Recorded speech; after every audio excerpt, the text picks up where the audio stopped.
Good morning, students. Today we are going to prepare for the examination on June 9th. On June 9th, what examination you are having? On வந்து சரியான தேதியோ கிழமையோ கொடுக்கப்பட்டிருக்காங்க. Exact date சரியான தேதி அல்லது கிழமை கொடுக்கப்பட்டால் use on. அது otherwise month கொடுத்துருந்தாலும் year கொடுத்தாலும் we have to use it. On June 9th, what exam you are having? You are having Group 4 exam. What exam you are having? You are having Group 4 exam. For BAO means Village Administrative Officer. கிராம நிர்வாக அலுவலருக்கான exam. இதில் வந்து 200 questions will be asked. How many questions will be asked? 200 questions. Total marks 300. Total marks 300. 200 marks. 200 questions. We have 300 marks. So we will start preparing by reading the today's newspaper. 7 babies killed. How many persons were killed? And not even persons, babies. வந்து ஒரு private ஹாஸ்பிட்டலில் நெருப்பு பிடிச்சிருச்சு.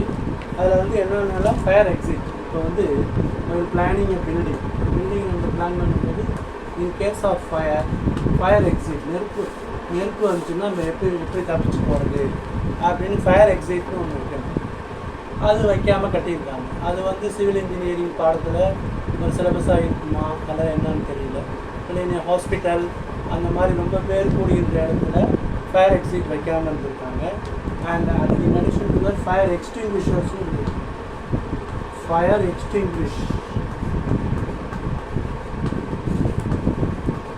எக்ஸ்டிங்விஷ்னா தீயை அணைத்தல். Fire extinguisher அப்படிங்கிற ஒரு instrument இருக்கும். அதை யூஸ் பண்ணவும் தெரியணும். பட் இந்த ஃபெசிலிட்டிஸ் இல்லாததுனால வசதிகள்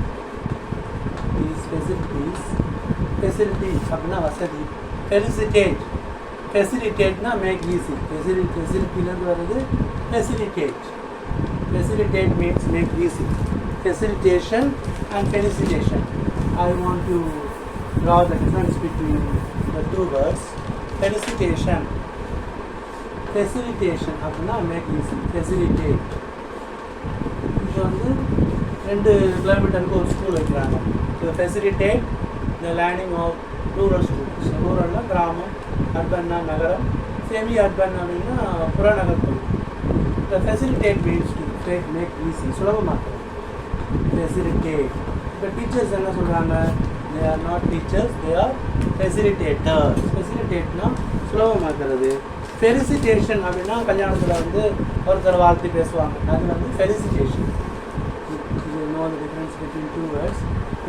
Facilitate and felicitate. Felicitate அப்படிங்கிறது வாழ்த்துறை.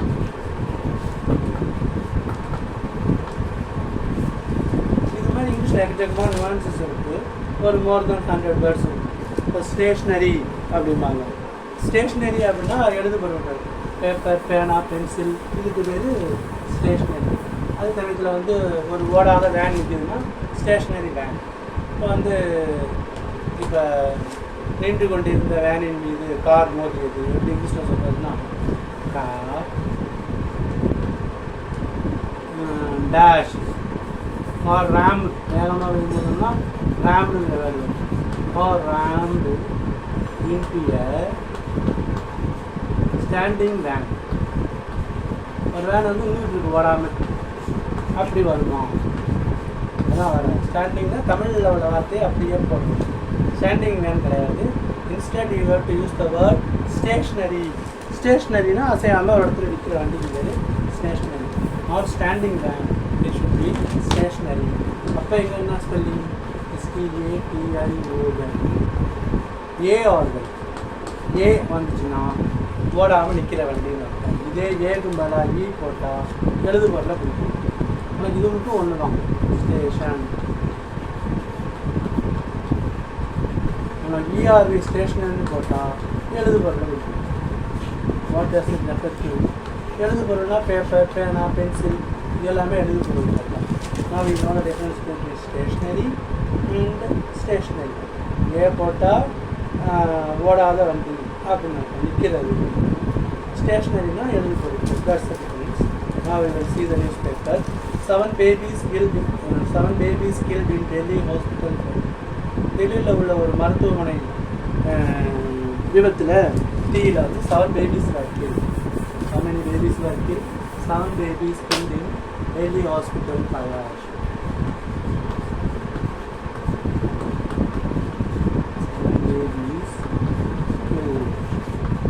எவ்வளோ ஒரு கொடூரமான புயல், ஹாரிபிள், டெரிபிள், ஒரு பயங்கரமான ஒரு செய்தி.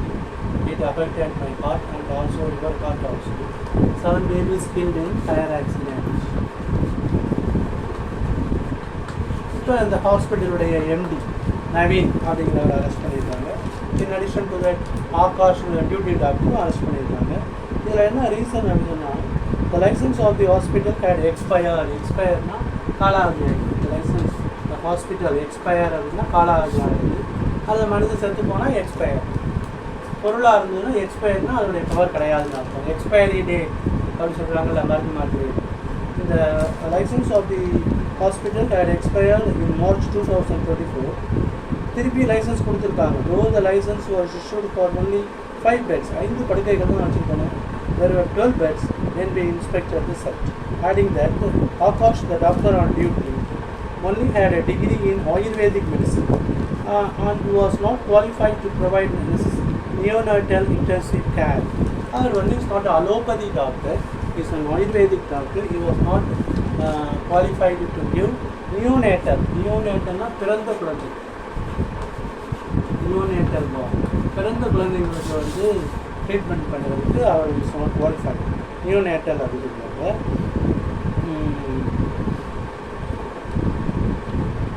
One of the dead infants was 25 days old. பிறந்து ஒரு மாதம் கூட ஆகல. One of the dead infant was just 25 days old. And while the other 6 மற்ற 6 குழந்தைகளும் வெறும் 15 நாள் தான், ஜஸ்ட் 15 days old. நீ இதை கொண்டு ப்ரைவேட் ஹாஸ்பிட்டலில் வச்சாங்கன்னு தெரியல. So the MD of the hospital doctor Naveen, அந்த நவீன் டாக்டர் வந்து அரெஸ்ட் பண்ணியிருக்காங்க. So let us go to the next one. Hamas launches attack on Tel Aviv. Tel Aviv அப்படிங்கிறது என்னன்னு கேட்டால் இஸ்ரேலுடைய கேபிட்டல் சிட்டி. இப்போ அங்கே வந்து ஹமாஸ் வந்து சர்ப்ரைஸ் மிசைல் அட்டாக், ஒரு அதிர்ச்சியான ஏவுகணை தாக்குதலை பண்ணியிருக்கு. How far is it successful? அது தெரியல. ஹமாஸ் இந்த எக்ஸ்ட்ரீமிஸ்ட் குரூப், தீவிரவாத இயக்கம் ஹமாஸ் லான்ச்சஸ். ஹமாஸ் என்ன பண்ணிச்சு? Hamas launches attack. ஆல்ரெடி ஒரு மாதத்துக்கு முன்னாடி இதுதான் இப்போ ஆரம்பிச்சுக்குது. இப்போ இது வந்து ஏறக்குறைய உலக போர் லெவலில் போயிட்டுருக்கு. ஈரானும் அதில் கலந்துருச்சு. ஈரானுடைய பிரசிடென்ட் வந்து Ebrahim Raisi was killed in helicopter accident. இது ஏறக்குறைய நியூக்ளியர் இருக்க மாதிரி போகிற மாதிரி சொல்கிறாங்க. The spectre of nuclear conflict once again. Spectre அப்படின்னாக்கா ஒரு எலும்புக்கூடு மாதிரி தெரியுது. ஸ்பெக்டர்னால் ஒரு பேய் மாதிரி. இது வேறு ஸ்கெப்டர் அப்படிங்கிறது அந்த செங்கோல். இது ரெண்டுக்கும் வேறு வித்தியாசம் இருக்குது. ஸ்பெக்டர் அப்படின்னா ஒரு நியூக்ளியர் வாலுடைய ஒரு பேய் மாதிரி இருந்தது ஸ்பெக்டர். ஸ்பெக்டர் அப்படின்னா பேய் அல்லது பிசாசு. ஸ்கெப்டர்னா செங்கோல், ராஜா வச்சுருக்கிறது. Difference between 2 words. Hamas launches attack on Tel Aviv. Tel Aviv is the capital of Israel. இப்போ இந்த இஸ்ரேல் ஒரு அயன் டோம் ஒன்று வச்சுருக்கீங்களா? அயன் டோம் அப்படின்னா என்னன்னாக்கா, எந்த ஒரு வெளிநாட்டில் ஒரு மிசைல் வந்தாலும் இது எலக்ட்ரானிக்காக உள்ள போகிறது வந்து அதை இன்டர்செப்ட் பண்ணி அழிச்சிருந்தோம். அது ஒரு கண்ணுக்கு தெரியாத ஒரு அயன் டோம். அது எலக்ட்ரானிக்கால் ஆனப்பட்டது. அதை வந்து அயன் டோம் அப்படின்னு சொல்கிறாங்க. இன்னொரு ஃபயர் ஆக்சிடென்ட் ராஜ்கோட், குஜராத்தில் உள்ள ராஜ்கோட்டில், அதுவும் அதே மாதிரி குழந்தைகள் தான். 33 persons வேக்சின், எல்லாமே சின்ன பிள்ளைங்க தான். அங்கே வந்து 14 குழந்தைங்களும், இங்கே வந்து இங்கேயும் சிறுவர்கள் தான். அங்கே வந்து 7 babies killed, இங்கே வந்து 33 children vaccine. summer season, many people were getting killed in fire accidents. 33 children. எங்கே இருந்ததுன்னா குஜராத்தில் உள்ள ராஜ்கோட், குஜராத்தில் உள்ள ராஜ்கோட் இந்த இங்கே வந்து ஒரு கேமிங் சென்டர், எல்லோரும் கேம்ஸ் விளையாண்டுட்டு இருந்தாங்க. அப்போ வந்து ஒரு ஃபயர் ஆக்சிடென்ட் ஏற்பட்டிருக்கு. At least 33 people were killed in the fire that broke out on Saturday evening at TRP Gaming Zone in Rajkot. Neither the state government nor the local administration have given any figures. அதாவது மாநிலம் வந்து எந்த வித எவ்வளோ பேர் செத்து போனாங்க casualties சம்மந்தமாக கொடுக்கலாங்க. அதாவது the death toll, சாவு எண்ணிக்கை, death toll அப்படிங்கிற எண்ணிக்கை has gone to 33. இதில் வந்து ஃபயர் எக்ஸ்டிங்விஷர் எல்லாம் அதில் இல்லை, இதுலேயே அந்த மாதிரி தான் இருந்துருக்கு. ரெமால், now go to third news item. ரெமால்ங்கிறது ஒரு சைக்ளோனிக் ஸ்டார்ம். இது வெஸ்ட் பெங்காலை அஃபெக்ட் பண்ணுது. ரெமால், வாட் இஸ் ரெமால் அப்படின்னா பெங்காலை அஃபெக்ட் பண்ணக்கூடிய ஒரு cyclonic storm. now we go to some preparation or formulas. இப்போ வந்து ஒரு ஃபார்முலா போகும். இப்போ வந்து குமார் ஒரு வேலையை 5 நாளில் முடித்தார். Kumar can complete a day in 5 days. அப்போ ஒரு நாளில் குமார் எவ்வளோ வேலை செய்கிறாருன்னா 1/5. ராஜேஷ் வந்து ஒரு வேலையை வந்து 10 நாளில் முடிக்கிறார், 10 days. அப்போ ஒரு நாளில் எவ்வளோ வேலை செய்வாருன்னா 1/10. சரிங்களா? இப்போ 2 பேரும் சேர்ந்து அந்த வேலையை எத்தனை நாளில் முடிப்பாங்க அப்படிங்கிறது கணக்கு பார்ப்போம். Kumar can do a job in 5 days. அல்லது குமாருக்கு மேலே ஏன்னு கொடுத்துருக்கலாம், ராஜேஷ்க்கு மேலே பின்னு கொடுத்துருக்கலாம். A can complete a work in 5 days and B can complete a work in 10 days.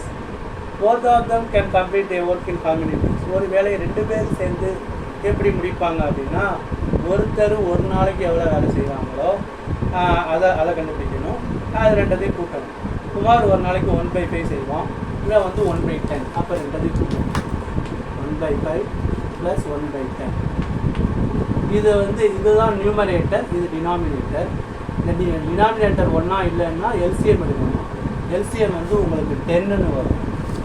இப்போ வந்து 10ல் வந்து 5 2 டைம்ஸ் அடங்கும், அதனால் 2 போட்டுக்கணும். இங்கே ப்ளஸ்ஸு, இங்கே 1. அப்போ 3/10 days. Both of them can finish the work in 3/10 days. அப்போ இது நம்ம என்ன பண்ணணும்னா, குமார் 5 நாளில் முடிப்பான் அப்படின்னா குமாருடைய ஒரு நாள் வேலை 1/5. ராஜேஷ் 10 நாளில் முடிப்பான்னா அவனுடைய ஒரு நாள் வேலை 1/10. இருவரும் சேர்த்து both of them how many days முடிப்பாங்கன்னா 2த்தையும் கூட்டணும். அப்போ 2 + 1. இப்போ வந்து 2 + 1 they can complete the work in 3/10 days.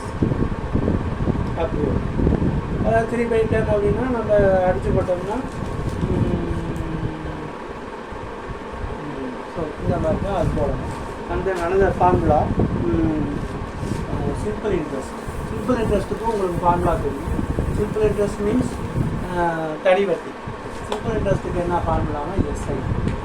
SI is equal to PNR/100. பிங்கிறது பிரின்சிபல். நம்ம எவ்வளோ ரூபாய் கடை வாங்கியிருக்கோமோ அது பிரின்சிபல். என்னென்னா எத்தனை வருஷம், ரேட்னா ரேட் பர்சன்ட், எவ்வளோ வட்டி விகிதம். இதுதான் வந்து சிம்பிள் இன்ட்ரெஸ்ட் ஃபார்முலா. ஆனால் இதை கொடுத்துட்டு பிரின்சிபல் கேட்டாலோ நம்பர் ஆஃப் இயர்ஸ் கேட்டாலோ ரேட் பர்சன்ட் கேட்டாலோ எப்படி கண்டுபிடிக்கிறதுனா, இப்போ பிரின்சிபல் கேட்குறாங்க E = எல்லாத்துலேயும் 100i மேலே வரும். 100i/NR. இதுதான் பிரின்சிபல் கண்டுபிடிக்கிறதுக்கான ஃபார்முலா. அண்ட் தென் இப்போ என் கேட்குறாங்க, நம்பர் ஆஃப் இயர்ஸ் கேட்குறாங்க அப்படின்னா 100i/PR.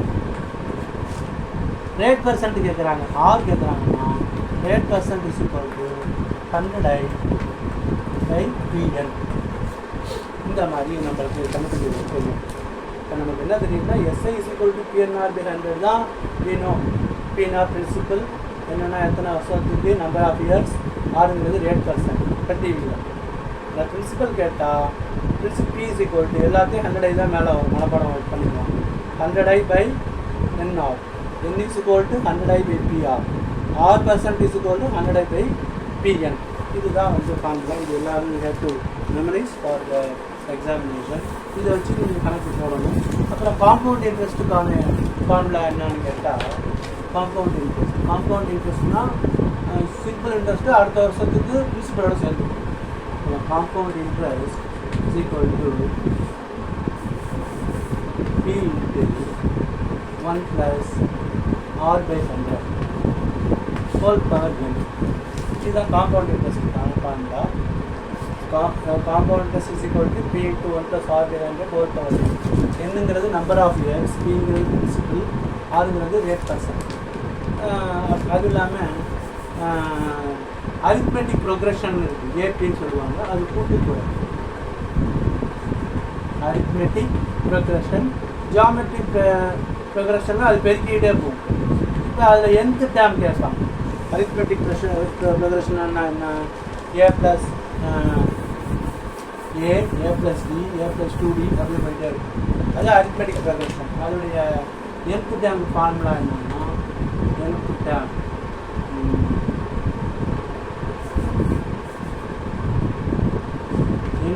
என்ன ஃபார்முலானா a plus n minus 1 into டிங்கிறது டிஃப்ரென்ஸ்.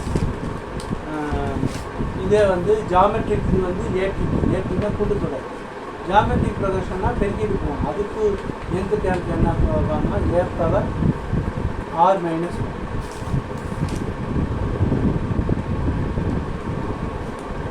ஸோ இந்த மாதிரி நம்ம போடணும். இதிலே வந்து ஸ்கொயர் 1 ஸ்கொயர் ப்ளஸ் 2 ஸ்கொயர் இது கண்டுபிடிக்கிறது ஃபார்முலா இருக்குது. This things you have to நல்லா நீங்கள் போட்டு பார்த்தா தான் உங்களுக்கு கணக்கு நல்லா ஃப்ரீக்வெண்ட்டாக வரும். That's all. தேங்க்ஸ்.